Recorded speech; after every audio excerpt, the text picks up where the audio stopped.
Okay, colleagues, we are going to call the regular Planning and Works Committee for September 12th, 2023 to order. I will now call on the Regional Clerk, Will Short, to conduct the roll call. Thank you, Chair James. Chair Redmond. Present. Councillor Craig. Present. Councillor Deutschman. Councillor Herb. Present. Councillor Foxton. Present. Councillor Harris. Present. Councillor Hunig. Present. Councillor James. Present. Councillor Liggett. She's here. Councillor McCabe. Councillor McCabe. Present. Councillor Solonen. Present. Councillor Shantz. Present. Councillor Verbanovic. Present and can't get into e-scribe, so I'll be manually voting. Councillor Williams. Present. And Councillor Wolf. Present. Oh, and Councillor Nowak. Yes. All right. Thank you, Chair. All right. I won't do a full land acknowledgement, but I do want to recognize again that we are on the traditional territories of the Haudenosaunee, the Anishinaabe, and the Neutral people, and value the contributions and continued presence within our region. Are there any declarations of pecuniary interest under the Municipal Conflict of Interest Act? Okay, seeing none. There are no presentations. And delegations. I do believe we have delegations today, so we will now proceed with those on the list. I would like to remind all delegations of the guidelines for participation. For those who are joining in person, please proceed to the podium when called to speak. Please press the button on the base of the microphone. The green light means it's on. For those who are joining us electronically, please leave your video camera turned off and your microphone and audio muted until you are called upon to speak. You will have 5 minutes to speak. Anyone who registered after the due date will receive 3 minutes. If you conduct yourself in any of the following manners, it will result in an immediate removal from the meeting, interrupting councillors, staff, or delegations, any derogatory statements about councillors, staff, or others, turning your camera on at inappropriate times, and any hate speech or defamatory comments. And if councillors do not ask any questions to any of the delegations, please note that we may be listening and reflecting upon your comments. First speaker we have is Jane Richard. I believe she's in person. Thank you, Jane. You can proceed when you get to the podium.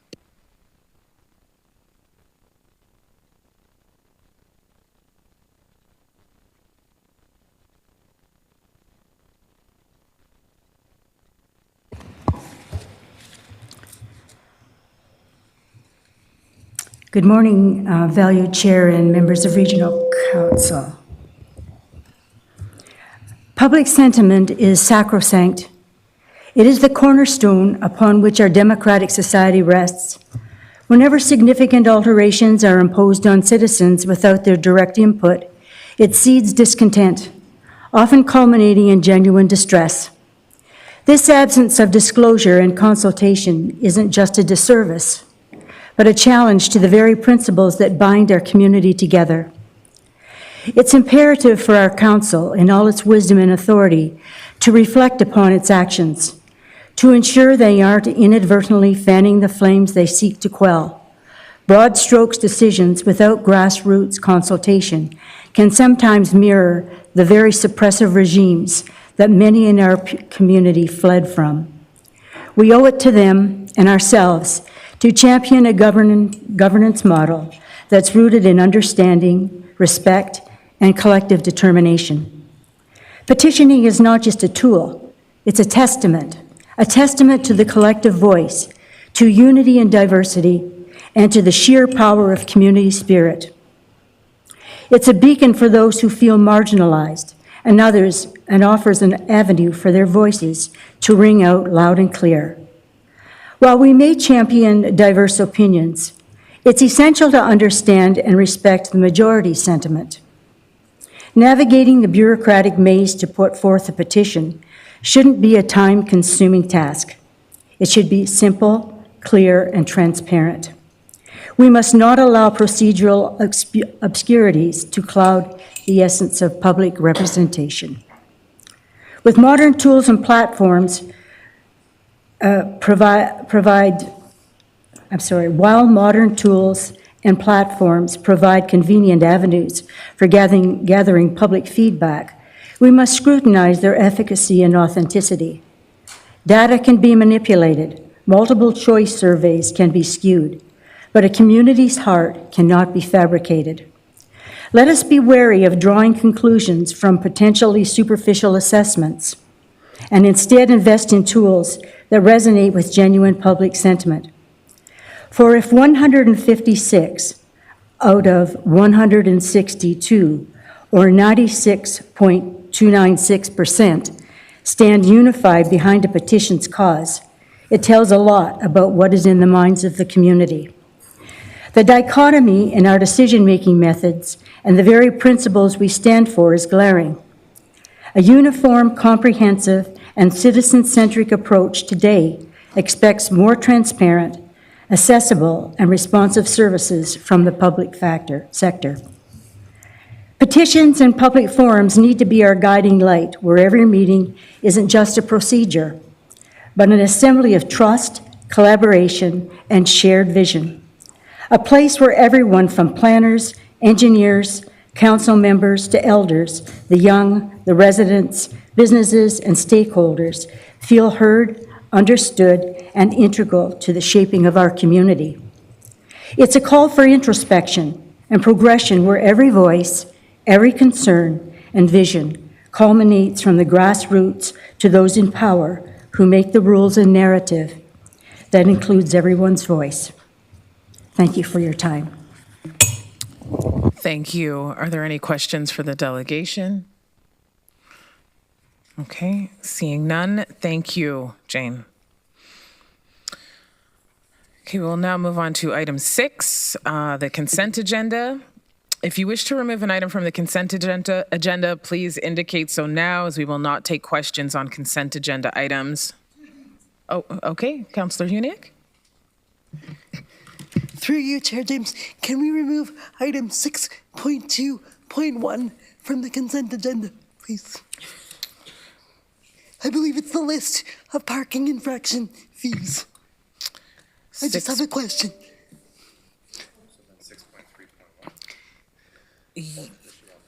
Okay, so just to clarify, it's 6.3.1? The list of parking infractions. I thought it was 6.2.1. That's 6.3.1. Okay, perfect. we'll remove that one. Okay. Thank you.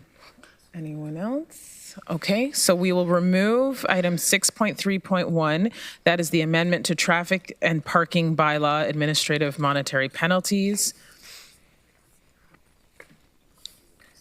Yeah, we're going to do the consent vote first. Okay, so I need a mover and a seconder for the consent. Okay, Madam Chair, Councillor just Fogg. Point of clarification.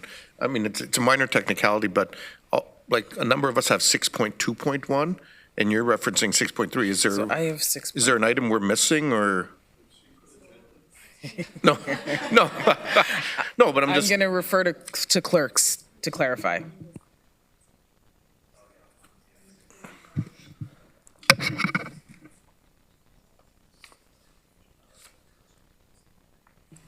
Okay, so there was an update and there's a merged agenda. So I will read what 6.2.1 is. So that is the designation of owners representative for the region's drinking water system. That's 6.2.1 under the merged agenda. And I know there was some challenges accessing the merged agenda. So I just want to confirm that because I did see some communication about that. Councillor Urbanovic, we're good? Okay, thank you for clarifying that, or asking for clarification. Okay, so we will now, I need the mover and the seconder for the consent agenda. I've got Councillor Foxton and Councillor Sullivan, and then you will be prompted in your e-scribe.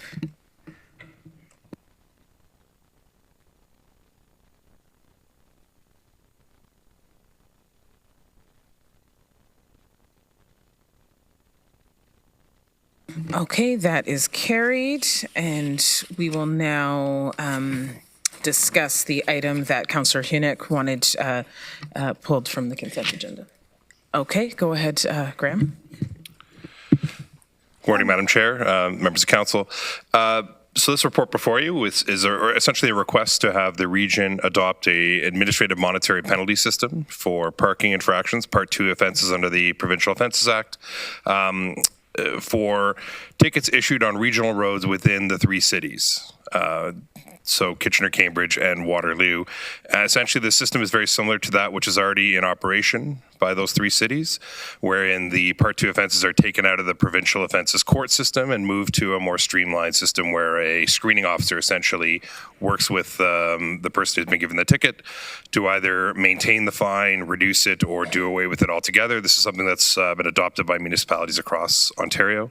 Fairly straightforward system wherein our court costs are lowered, and in the process, revenue generally increases as part of this process, what we collect in terms of the provincial offences fines.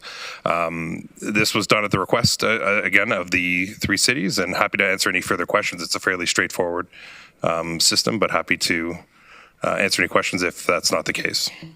Okay, Councillor Hunick. Through you, Chair James, my question was just with respect to how the fees are determined. For example, I noticed that the fee for parking in an accessible parking space is $300, and the fee for parking on an LRT track is only $90. While I appreciate and respect the fee for parking in an accessible parking space is quite high, I feel that parking on an LRT track is potentially more dangerous. So I'm just wondering about the rationale for how fees are determined. Through you, Madam Chair. Councillor Hunick, so as part of this process, I don't think we would be changing, the assessment of fines for given locations. Your point is valid, of course, that certain locations draw a bigger fine. So parking in an accessible parking space obviously draws typically the highest fine. What this system does essentially is takes the existing fine structure and puts it in the hands of a screening officer that would determine whether or not to maintain the existing fine. They can't increase or change the set fines for various parking locations. They do have the power to reduce them. Now, I can say, in my experience, parking in an accessible parking lot generally does not get you anywhere with a screening officer. You're going to pay the full fine typically in that type of situation. But there are other situations where there is additional context where the screening officer may decide to reduce the amount of money that's imposed as a fine or do away with the ticket altogether. But the idea is that this system that would normally play out in a court system in front of a justice of the peace is taken out of that process and put into the hands of a screening officer who is somebody hired by the region and the area municipalities to deal with. Hopefully that answers the question. So just a follow-up to that, Chair James, thank you very much. Is there a way that we can assess whether or not the fees are appropriate, or is that a different office? So I'm sorry, I don't know. Through you, Madam Chair. Yes, of course, Councillor. We control this process. It's the same process that's currently in place, as I understand, for parking infractions in the cities of Kitchener, Waterloo, and Cambridge. Okay. And it's certainly something that's controlled. We hire people who are professionals to handle the system as screening officers, and there's always an audit, a look back in terms of whether or not the system is running effectively. Okay, I wonder if that's worth reevaluating. Some of those fines could be higher, potentially. Thanks. Okay, so we need a mover and a seconder for this.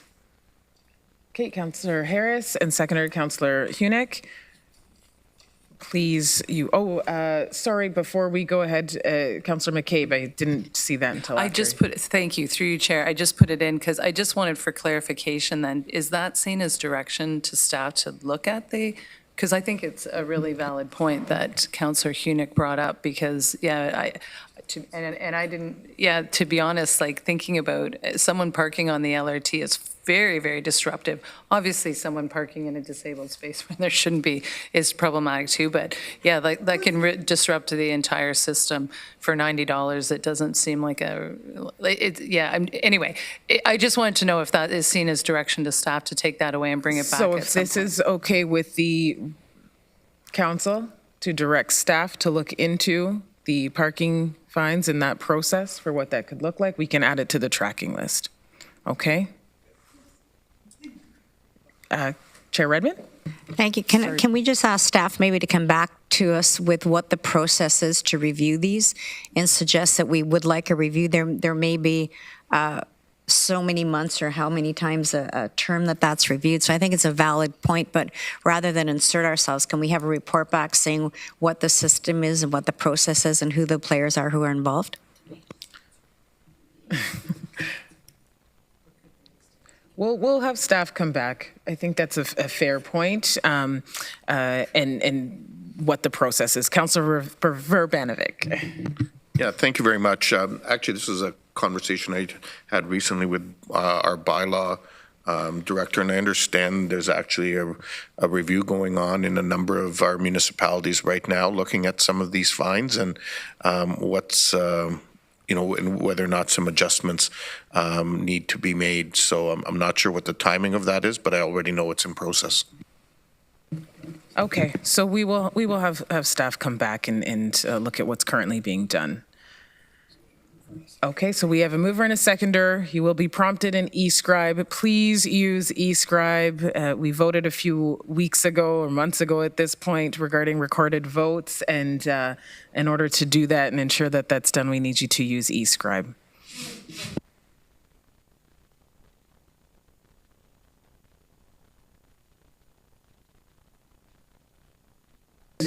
Okay, that is carried. That's the end of the consent agenda. We are now moving on to the regular agenda. Okay, so I'm going to read out the regular agenda, just I'm conscious of the versions of the agendas councillors have. So item 7.1, the responsive and engaging public service. 7.1.1, asset management and capital budget alignment. There is a staff presentation for that. I'll call on Commissioner Rose for that. Thank you, Chair James. If I could ask clerks to flip the slides. Okay, you can just leave it at this one right now. So today I'm here with Commissioner Dyer to present to you an information report which discusses how the asset management plan informs the 10-year capital plan and how the long-term funding strategy ensures that funds are available when they are needed. Next slide, please. Asset management is simply the act of taking care of something you own by maintaining it, repairing it, and then replacing it when it is done working. This is done through budgeting enough money throughout the year to maintain it in our operating budget and saving enough to repair or replace the asset in the future, and that's done through the capital budget. Asset management, explained this way, is deceptively simple. As I go through this slide, you will see the layers of complexity that, as staff, we contemplate to keep infrastructure in a state of good repair through the careful development of the capital plan to ensure we can continue to deliver services to the community. This slide walks you through, back to the previous slide, please. This slide walks you through what we need to do to bring a capital plan together. We know that there are strategic investments which have to be made at strategic times during the life of the asset.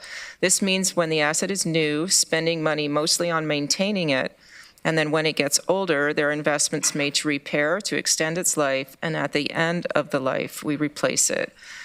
We know when to do this by using levels of service, which are determined by legislation. For example, in the case of water, that the water stays safe to drink, and levels of service approved by council. This usually refers to the risk and how the community wants the asset to behave. So for sanitary sewers, the treatment, which does have legislated effluent parameters by the MECP, the council may decide to have a higher level of service for effluent in an effort to meet GRCA parameters, for instance, to improve the health of the Grand River. These decisions are also informed by a fiscally responsible infrastructure investment strategy for all assets, which can include funding from reserves, grants, or debt, as Commissioner Dyer will speak to later in the presentation. Infrastructure interventions simply refer to maintenance, repair, or replacement during the life cycle of the assets referred to earlier. Levels of service can determine when the investments are made. For instance, as long as a road meets the legislated minimum maintenance standards, council can still have a level of service which allows for the road to be continued to be repaired instead of being replaced. In the region, we coordinate our asset management plan with the area municipalities so we can do repair on a road all at once and minimize public disruption.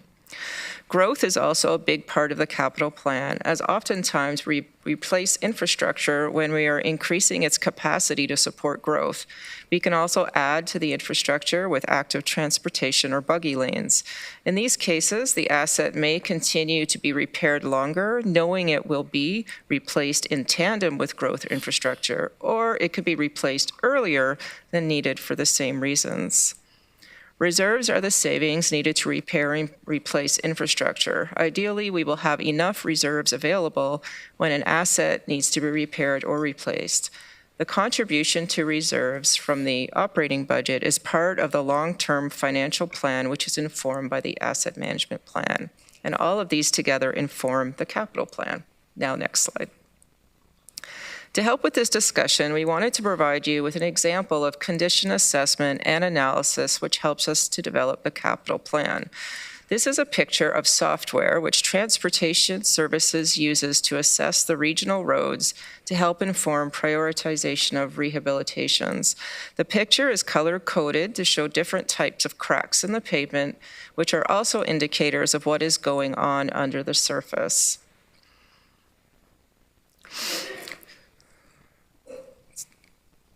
So the strategic investment in existing infrastructure is prioritized through analysis of condition data and matched with levels of service. The prioritization can be influenced by infrastructure growth needs and area municipal and provincial infrastructure needs. If you go to the next slide, please. The current practice is to prioritize within program areas.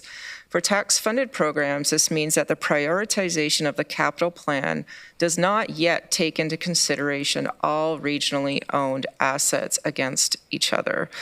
With the development of the 2025 asset management plan, we will have matured enough in our data collection and the centralization of that data in software systems to start doing that, which means a roads project will be prioritized against a housing project or a fleet project or a facilities project, etc. When the 2025 asset management plan is completed, we will know where best to prioritize in which assets and where the region needs to invest its tax dollars. And now I'll turn it over to Commissioner Dyer to discuss the funding side of asset management.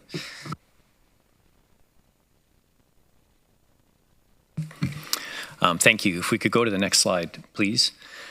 So there are two gaps that we'll speak about today that are important to understand. One is the first is what we referred to as the asset management plan gap. So this involves a situation where there's a shortfall, if you will, in terms of the identified expenditure in the capital program versus what our asset management data is telling us should be invested over a period of time.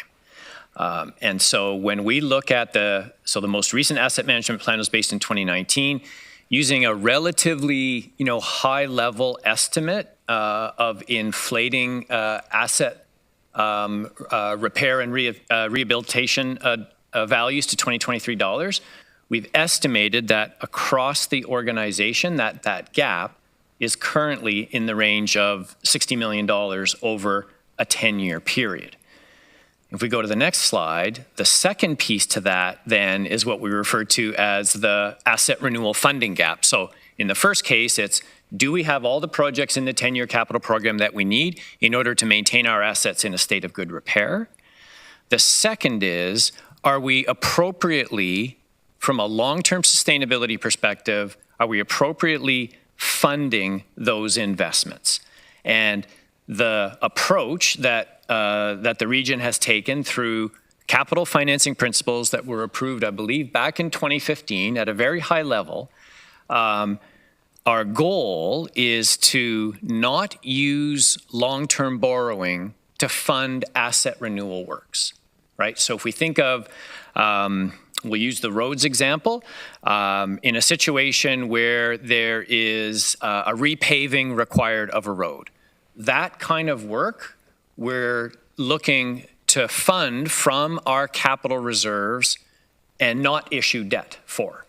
Whereas the construction, for example, of a brand new road or a wastewater plant expansion or some other significant investment needed to continue services, delivering services in a rapidly growing community, that's where we want to focus our debt. So we preserve our debt capacity by making sure that we have sufficient contributions to our capital reserves in the long run.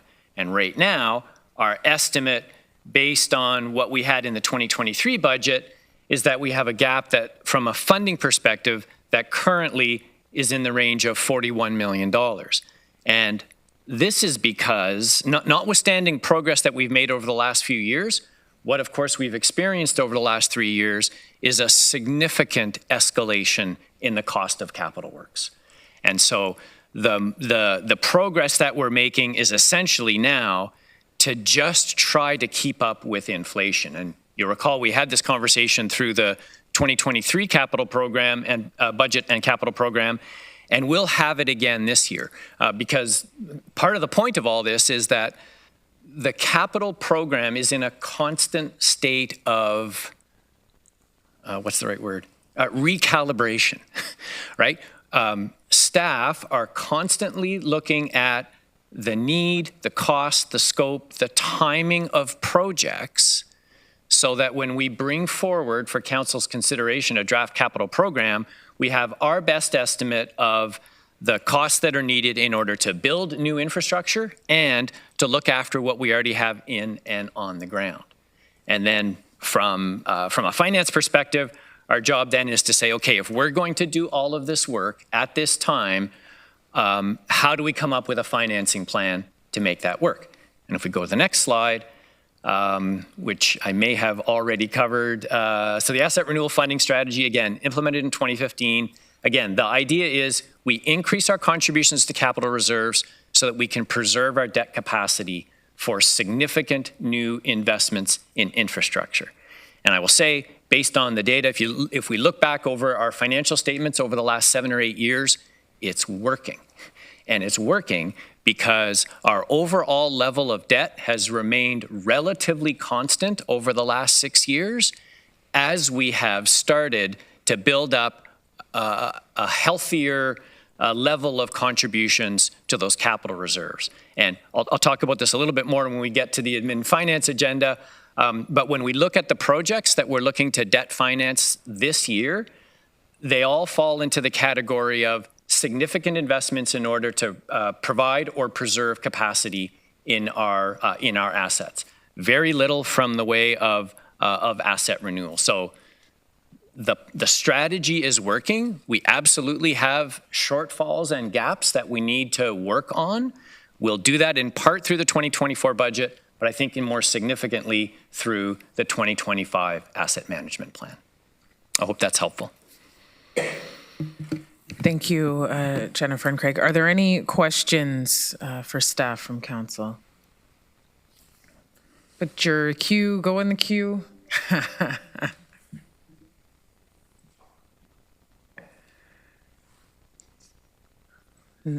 Okay, Councillor Deutschman, you had your hand out.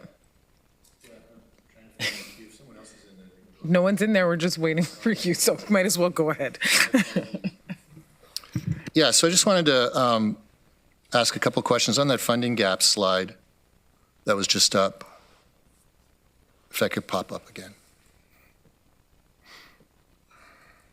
And I was reading through the Moody's report, the credit rating report as well.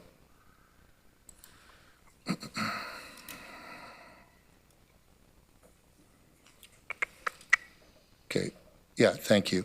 So reserve contributions on that slide, what reserves are we talking about with respect to that?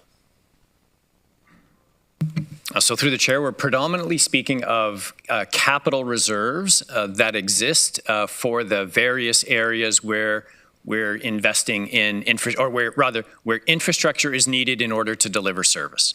Okay. Transportation, water, wastewater, facilities, waste management, most significantly. Right, and I recall we had a prior reserve report that identified all the various reserves that we have in wastewater, and all of them have specific and significant amounts in them currently. Well, through the chair, I'm not sure I could say that there are significant amounts in all of them, but we're looking, we're doing what we can over the course of each budget in order to ensure, like this, sorry, let me backtrack for a second. These reserves are not so much about how much is in the reserve. These are about how much is getting contributed to the reserve each year. Because the idea is, over a longer period of time, 10, 15, 20 years, that the reserve is sustainable. This is not about building up necessarily a significant bank account. It's about making sure that the reserve over the longer term is sustainable in terms of its ability to fund the capital program, because capital investments are not the same year over year. Within a particular program area, there's going to be a fair bit of variation depending on the nature of the work that's contemplated in any given year. So the reserve gives us that kind of balancing factor, if you will, and we just want to make sure that what we're contributing is going to make everything work so that we don't have to issue debt for those kinds of projects. And just one more thing. So, and when we talk about pay-as-you-go, as I read in the Moody's letter, pay-as-you-go also includes development charges, if you're using reserves as the catch-all for that, and government grants and subsidies. I just wanted to confirm, though, that, because we're going to have this, I see we're leading to a conversation eventually on the tax stabilization reserve and the working funds reserve. Those are not reserves that are dedicated for capital projects, correct? They are not. That is correct. Thank you. Okay. Thank you, Councillor Deutschmann. Councillor McCabe. Thank you very much. Through you, Chair. Just a question for Commissioner Rose. I'm curious about the AI technology that you were talking about that examines the roads, and just wondered how you said that it goes beneath the surface to identify what's going on under there. I'm just curious how deep that goes. Does that mean it's the road surface that it's finding out what's going on, or does that pick up what's happening with some of the pipes and some of that other infrastructure that's under there as well? So through the chair to Councillor McCabe, I will defer this to Mathieu, but just when you brought up the pipes, every sinkhole that has really ever happened is usually due to a leaking water main. So yes, but by that point, it's quite obvious that there's something wrong with the water main. But for the cracks and that kind of stuff, I would turn it over to Commissioner Getsky to answer those questions. Thank you. Through the chair. So today the analysis is really only about the surface. So we don't do like a radio scanning of the subsurface of the road, but the surface defects and their configuration, they're symptoms of what's happening underneath. So for example, when I learned that alligator cracking, when it starts crumbling from multiple directions, and it's not just a stretch, that shows that the base layer is starting to fail. So that's an indicator that the actual foundations need to be replaced and rebuilt. So right now, again, the AI technology is just based on video feed. It just looks at the surface, but it's learning how to correlate that with, make sure that understand what this is the symptom of, so that beyond just fixing what we see, it tells us a little bit of information about the substructure.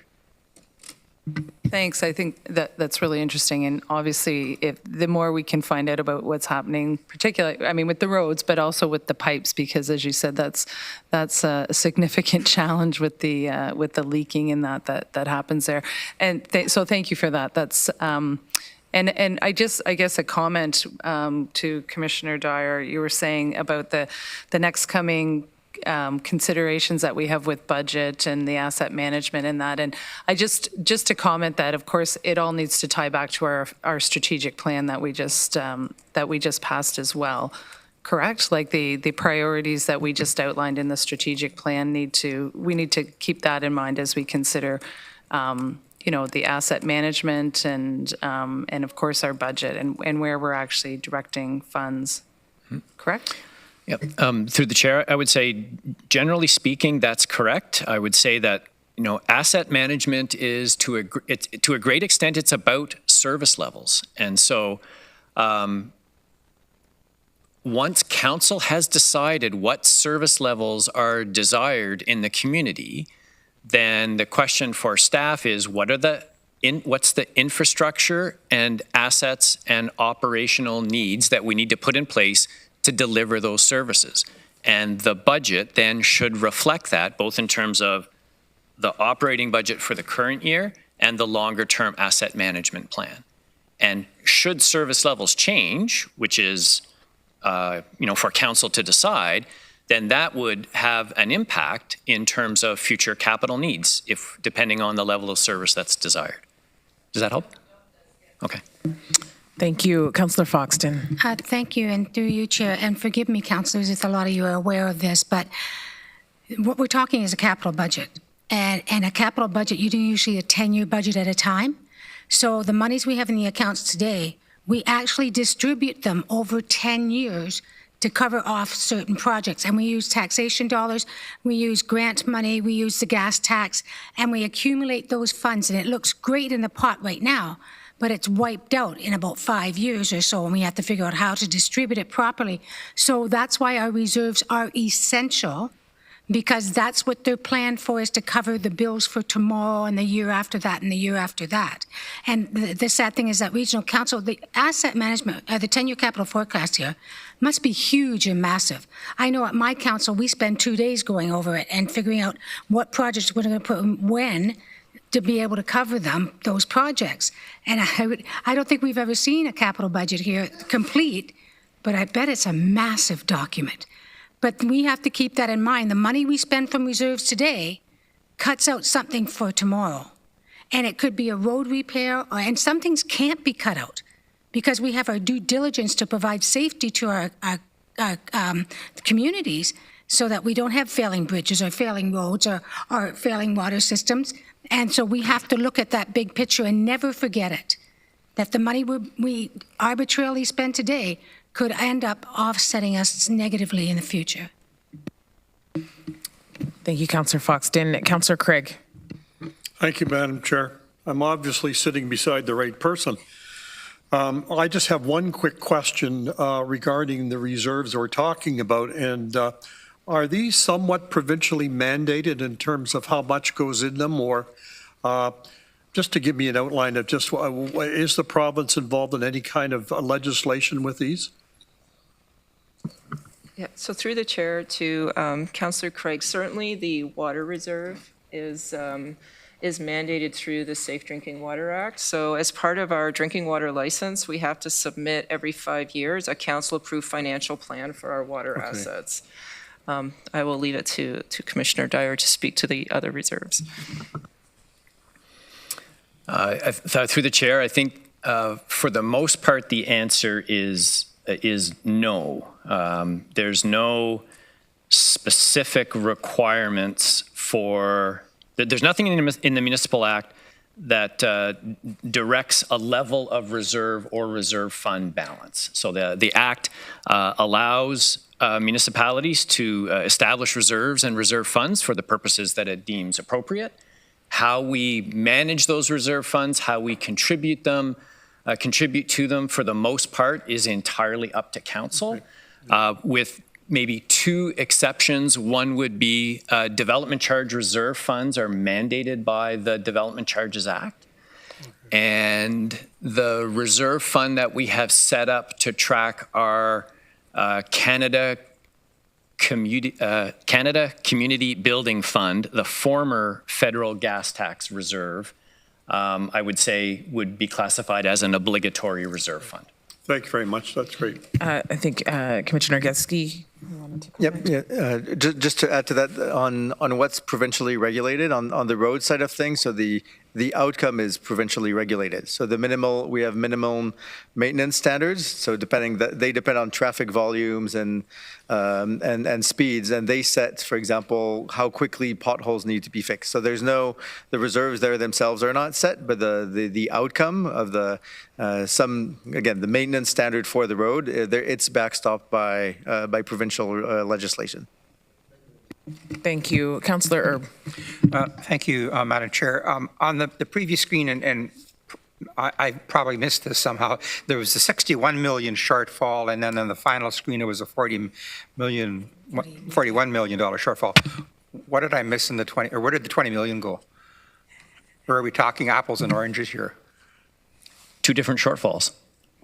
Two different shortfalls. Two different shortfalls. So the first shortfall is what we have in our capital program relative to what our asset management numbers are telling us we should be investing in order to maintain a level of service.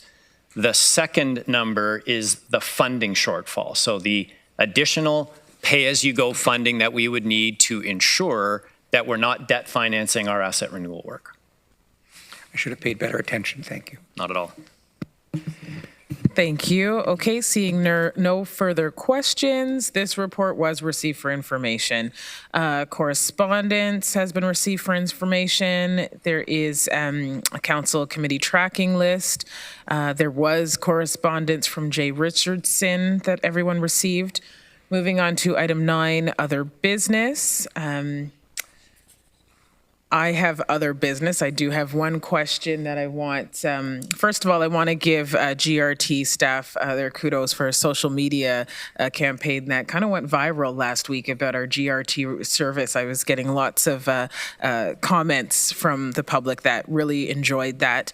As a result, I know that there has been quite a bit of increased ridership last week. So I just wanted Mathieu to comment on the numbers last week. I did have a few comments regarding some delays. Just speak to that, what we saw, especially with the start of school. Thank you, Chair. So yes, last week we were very, very excited and challenged by the ridership numbers. In pre-pandemic, where our baseline average was that we had about 100,000 boardings per day over the entire system. Now we're, with the few numbers that we had from last week, we reached a record on Thursday with 134,000 boardings on the buses and nearly 20,000 on the LRT. So a very sharp increase. So it's gone down a little bit from yesterday's data. So last week was special. Everyone was moving in. Parents were going with their kids or youth. So it was probably exceptional. So we'll have a few. We're waiting to see how that's going. But a very steep increase. So we'd like to reaching out to our customers, kind of make sure that we need to manage the crowding and some of the delays due to dwell times for that. So we apologize for some of these delays, but that's a bit of the ransom of last week's success. But we're very happy with it, and we'll have to make some operational adjustments again to meet that level of sustained demand. Over the weekend as well, we've had significant increases over the last weekend. So difficult to say if this is just because of back to school moves or back to university moves or things like that. So we'll keep track of that carefully, and then make sure that we can adjust service to make it a friendly and comfortable ride as much as possible to all of these new riders that we're welcoming on the system. Thank you. Just to follow up, and I've got a couple of councillors in the queue. There was some delays, about 25 minutes. Do you know what would have caused it? Was it just increased traffic on the road? Construction?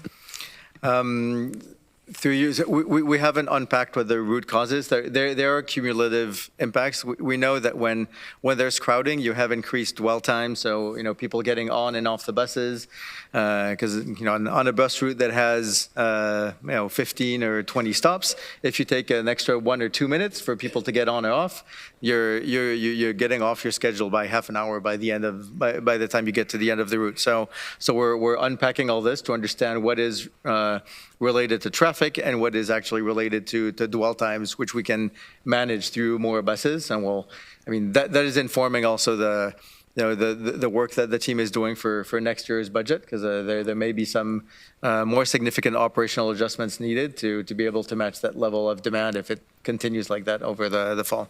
Thank you. Provides a little bit more of a holistic perspective of the impacts and with ridership. Okay, Councillor Deutschman. Thank you, Chair James. Just on that, so I have two things. First, just on the GRT, the delay notifications. Matthew, I'd sent you an email about that. So oftentimes we'll see on various social medias, there's comments about being notified or the best way to get notified and obtain information on GRT. And I'm just wondering, I was reaching out to ask you, is it possible to have a sort of a focus group or bring those users who are obviously keen transit supporters and people from Waterloo Region together to see if there's better ways, better practices to inform people of delays in the information? I don't know enough about it. I don't use it myself, other than at times we'll come in and grab the Ion at Fairway to go to something in Uptown Waterloo. It's always a fun way to do it coming from air. So, but that's one thing. And the other thing I just wanted to mention, I had a great presentation, Matthew, thanks for arranging that, from your team on paving roads and what's involved in that and all of the things there. And I thought maybe that might be something that the rest of council, a presentation to council, might be beneficial to see what goes on with respect to that and the costs and the different methods, et cetera. I'd like some comment on the delay thing. Yeah, so through the chair, so we do already have focus groups and regular conversations with our customer base, but that's definitely something we can take back, especially on delay notification. I know we publish all of the live information we get from the GPSs on buses is shared. That's open data, so it's shared with all of the third-party providers. When you do Google Maps or the transit app, they have access to that GPS data. So that's kind of the traditional way we get to inform customers, because these third parties they take a lot of the market whereby people get information about their transit system. But we can definitely look at it to see how we can improve that and bring some customer feedback into it. Thank you. Yeah. Okay. Thank you, Councillor Verbanovic. Well, thank you very much, and thanks, Mathieu, for the information. Certainly, that's great news. I guess there's two potential impacts as a result of this. I mean, our revenues, presumably, if this continues, will be up, which will have a positive impact at budget time. But the second one has to do with the infrastructure dollars that we get from the federal government that are connected to transit and connected to ridership. And I'm wondering if you can just remind me, because they don't change all the time, but they do change from time to time. And I'm wondering if you can remind me what that model is and how that might impact us in terms of capital dollars for transit investment in the future.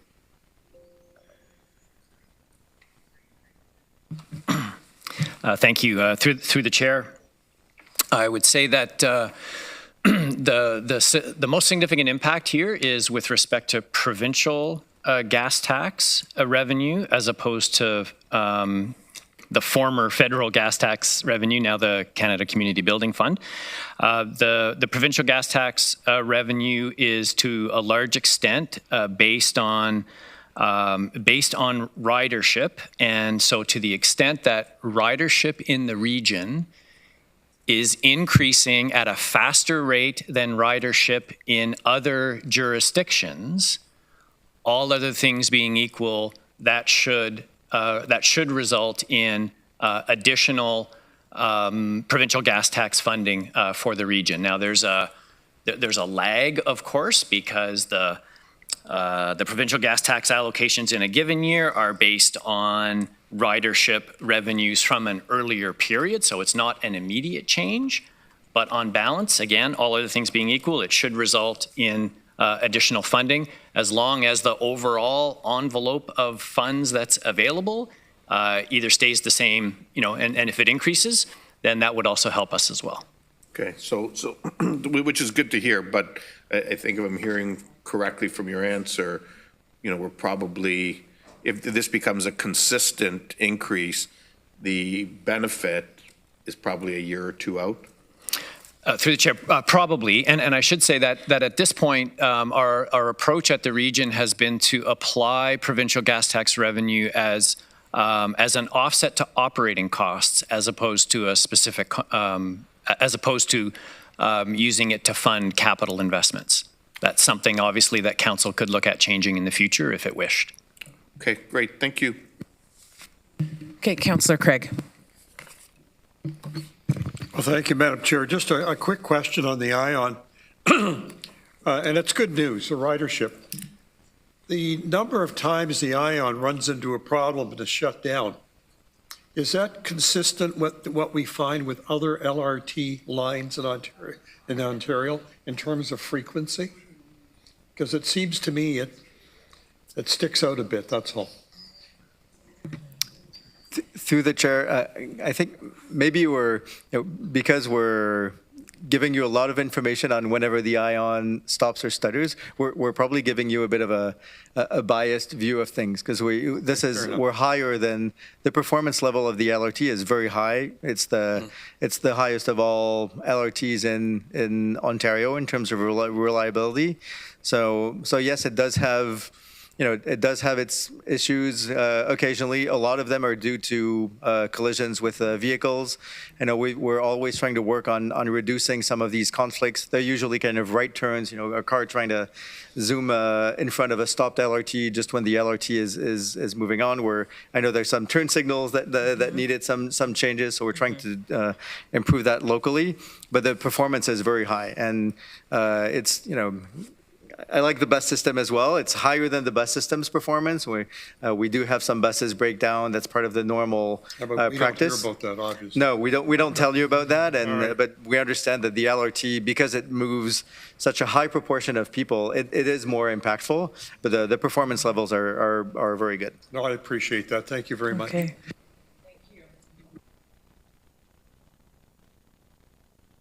Oh, thank you.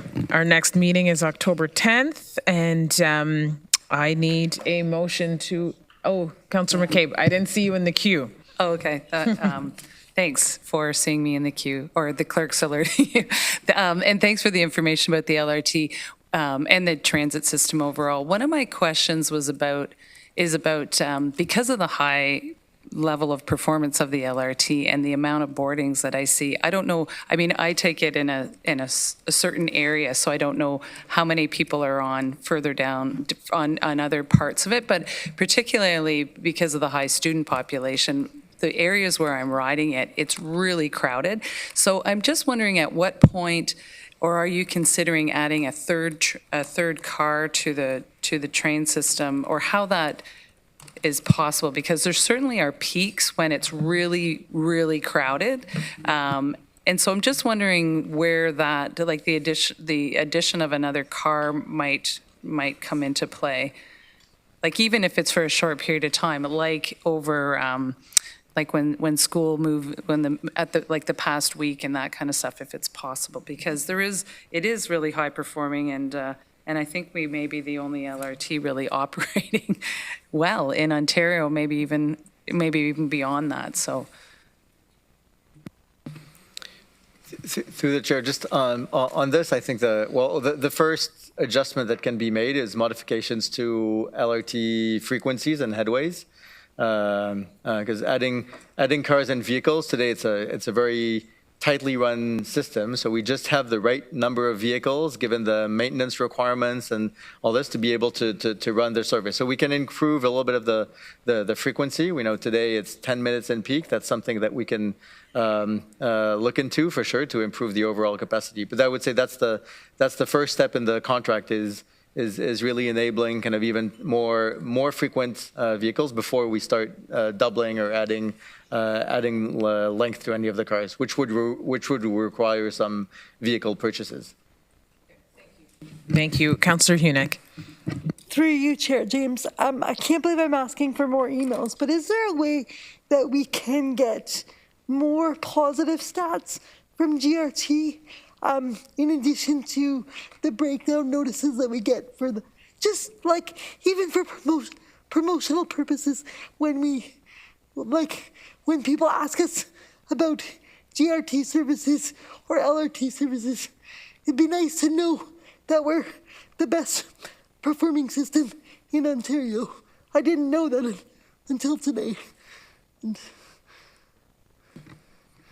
Through the chair, yes, we're happy to bring that forward. I think that was part of the message today. We were really pleasantly surprised. Again, we only have a week of sample size for the data, but really pleasantly surprised with the ridership. So great news there. People are picking up. I think it also shows that the Cambridge, the realignment of services around around the 302 and around the express services in Cambridge is working, because Cambridge also that the ridership is really strong there as well. So it shows that we're moving in that right direction, and we're happy to bring back some positive news on a regular basis to council as we get that. I think what we can do, and that's something I've talked about with the team, is bring you back on a regular basis. Just a quick for information report with some ridership on the previous quarter, so we can do that on a quarterly basis. So at least you get that feeling for how the system is working and how it's helping the residents and the community move across the region. Even combining some of the good news with the bad news, just to get more of a full picture. Thanks. Thank you, and keep up that good social media marketing campaign. That was excellent.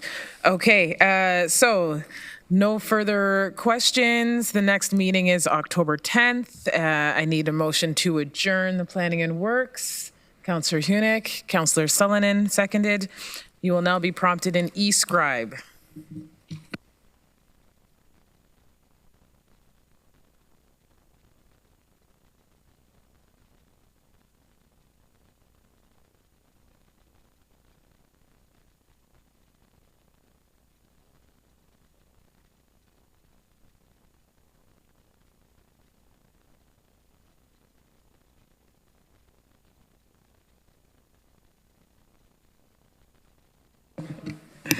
Okay, that is carried. This meeting's adjourned. Next is A&F.